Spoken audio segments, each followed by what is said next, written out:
What's going on, everybody, and welcome back to From the Bench. I'm your host, Will Meadows, and today is our Friday edition of the show. We've got a lot of basketball to talk about. Tennessee's coming off of a big home win against a top 25 opponent in the Georgia Bulldogs. But before we get into anything, make sure you guys are subscribed to the channel, like this video, and leave a comment about two things. One, how you feel about the Georgia game, and two, there's a lot of madness going around the SEC, like I keep referring to it on this show as a gauntlet. And, we're going to talk more about it. Two top 5 teams going down on Tuesday night. So we've got all that and more to talk about today. Let's just get right into it. Actually, before I say anything, I meant to say this last episode. I know it's on the other side of the country, and this is just a smaller scale.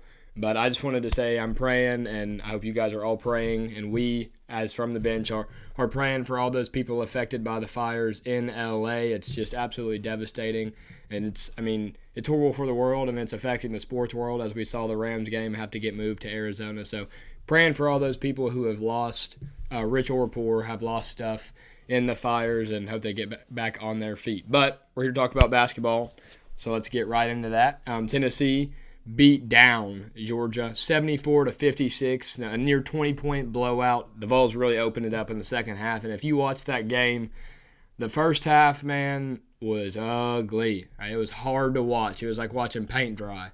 If you want to look on the bright side, you can say, oh, well, the defense, it was smothering, but goodness, we could not score to save our life. But Rick Barnes and Zakai said something to those boys at halftime, because they came out guns a-blazing, and they were swinging. Zakai Ziegler finished the game with 16 points, 2 rebounds, 7 assists, and 6 steals.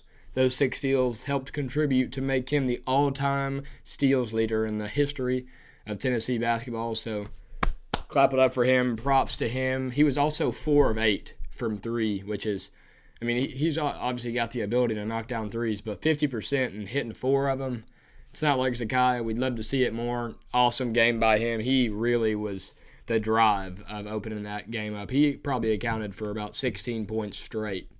He was really a floor general out there the other night.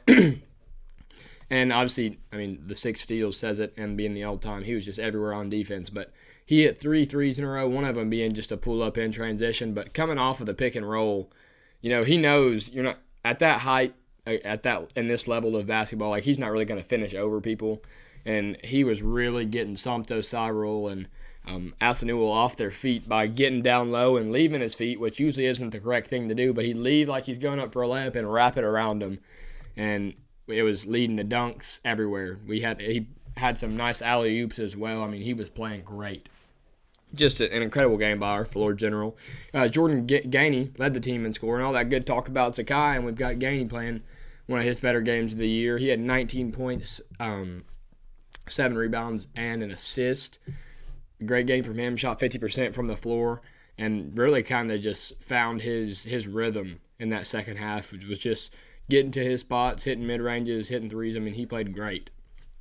And was active on defense as well, had a few steals. Jemai Mashack shot 100%, had 11 points and a steal and 2 blocks. And Jemai Mashack, if you're listening, man, you are one of my favorite players on this basketball team. If you don't look to score the ball more, we're going to have problems, because it makes our offense so stagnant when you don't even look to score. And obviously they're kind of sagging off of you shooting-wise, but you've got to look to score, man. He's got to look to score, and you see it works. He was 5 of 5 from the field, knocked down a 3, and hit his free throws too when he needed. He played great, but half the time he doesn't look to score. We all know the just ferocious defender he is, but got to have more on the offensive end from him. Not scoring, you don't even have to score a ton, but at least look to score. He did great against Georgia, so we'd love to see more of that. Probably my favorite player on the team. I talk about him all the time. Cade Phillips had 10 points, 4 rebounds, and 3 assists. He was the only bright spot on that team in the first half. He had quite a few dunks. He was playing great. His shoulders getting back to 100%, and him and Zakai have really just been operating in that pick and roll game, and so is Felix Akapara. I've talked about it. He's started to play a lot better and come into his own in SEC play, being quite the lob threat, because Zakai's always looking for it. And Igor had 9 points and 9 rebounds and 3 steals. Igor is Mr. Consistent for us, man. He's always, he crashes the board. He's has to lead the SEC in offensive rebounds. Like, if there's somebody else out there, then credit to them. Obviously, I'm not watching every single SEC game, but, Igor Milicic crashes the offensive boards like something I've never seen. He is just he is a tenacious rebounder. The only downside of this, and I'm not going to stay too long on it, but I'm going to talk about it just a little because I had a lot of people ask me about it or say stuff about it, DM in the show. Excuse me. Chaz Lanier was 2 of 16 against Georgia and 1 of 9 from 3. And, this guy all year has been our 20 points per game scorer and shooting 45, up north of 45% from the three-point line, 50% from the field. And these last 3 games, man, he has just struggled to find his feel. There's no doubt about it. But, you beat Texas, you beat Texas, you beat Georgia, and you're still, without Chaz Lanier really playing his best ball at all, and you're finding ways to win, which is good, don't get me wrong. But Chaz Lanier, there's no doubt he's in a slump, which is fine. Like, shooters go through slumps, Shooters go through slumps. Like, that's normal in the game of basketball. But people just was so quick, and I understand it because we know how incredible he was last year, but people were so quick to jump to, this guy's just as good as Connect after a few great games. No, don't get me wrong, great player, but my problem with Chaz Lanier, he does not move off the ball near as much or as well as he needs to. Because there's no doubt about it. The guy can score at all 3 levels. Now, his difference from Connect, and I was talking with a buddy about this, Gaines, he is not near the dribbler or shot creator that Dalton Connect was. And that's fine. Dalton Connect was second in Player of the Year, and a lot of people thought he could have won it. And he lost to Zach Edey, who is a top 5 basketball player since 1995, college basketball player since 1995. That dude is ridiculous. He's one of the better college basketball players of all time. As much as that kind of sucks to hear because we know what he did to us in the Elite Eight last year. 2 National Players of the Year, a unanimous one. That guy is ridiculous. That's besides the point. Chaz Lanier doesn't move off the ball near as much as he should. And he has a real bad problem. If you guys can, here, actually, I'm going to draw it out for us. Little arts and crafts with Will Meadows on From the Bench. He has a very bad problem, and this is a high school problem. My high school basketball team struggles with this. So if you have a basketball court right here, I think y'all are going to be able to see this all right. If you have a basketball court right here, and Chaz Lanier is right here, let's unbuckle this. We're going to go live action here. If Chaz is right here, and the ball's being swung around, we've got a guy here, a guy here, a guy here, and maybe a guy in the short corner. And, in college, sometimes this guy's out here, 4 out, 1 in action. If you have 4 guys along the three-point line, and, there's actions going on around here, and he does this a lot when he's hot, but he still did it against Georgia when he wasn't hot. But when he's hot, especially, if you watch it when he's hot next time, you've got actions coming through here. Maybe you pass over here, and this guy's setting a back screen, whatever. Chaz Lanier is getting face guarded right here by a defender. Not face guarded, but heavily. Like, they're not really helping off Chaz Lanier. As a good basketball player, say the ball is right here, and you're getting guarded like this. This is a great. I'm enjoying this. If you have a defender right here, take a step and go get this ball. But if their feet are here, you take a step into them and come out. You explode out. But, I'm not Rick Barnes here either, by the way. I just have a little bit of basketball IQ. I've played it my whole life, and this is just me watching. You got to take a step in and pop out. Chaz Lanier has a problem of floating, which, again, this is a high school basketball problem. Chaz Lanier, you're 95,000 times the basketball player I am. Just, this is what my job is here on this show to talk about sports. He floats way out here. And he'll end up catching the ball with 5 seconds on the shot clock, and he's right here, and the goal's right here. He's 30 feet away from the basket. Now let's draw it over here of what should happen.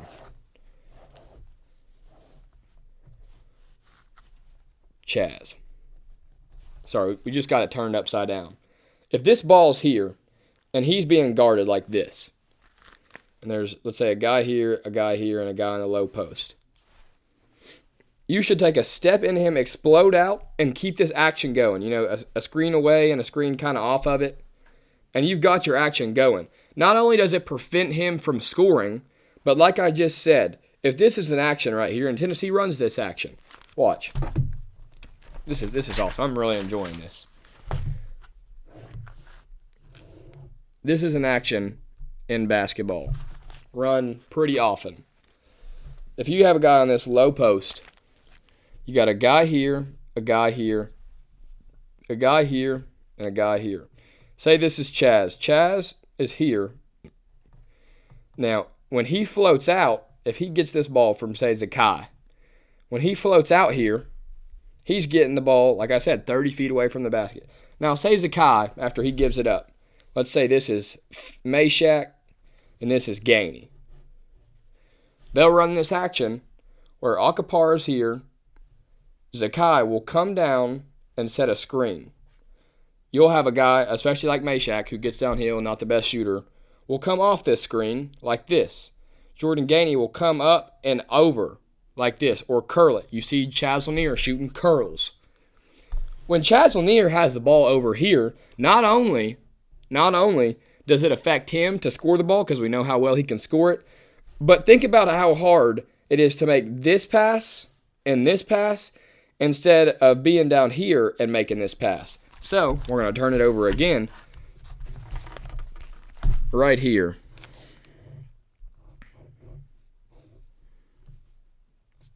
And we're going to have Chaz here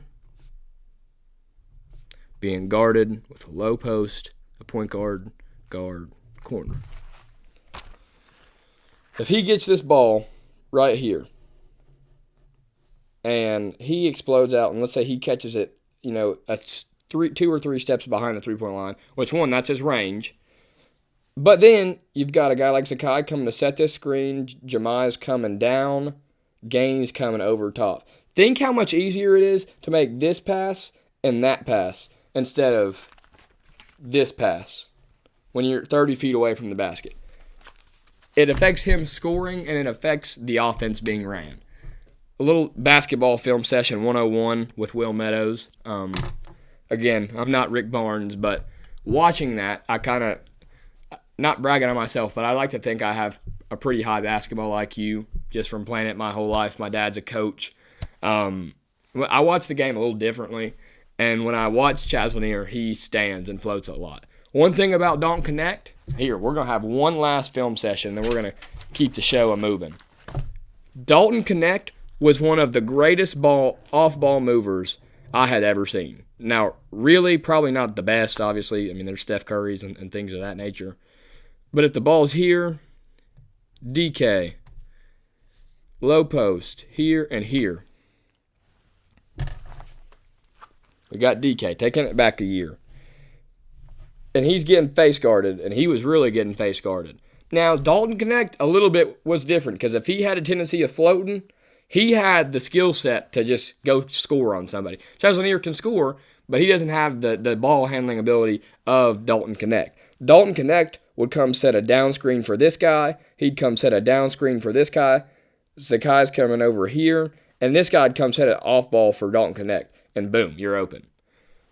Chaz Lanier has to set more screens and move off the ball in order to get better looks.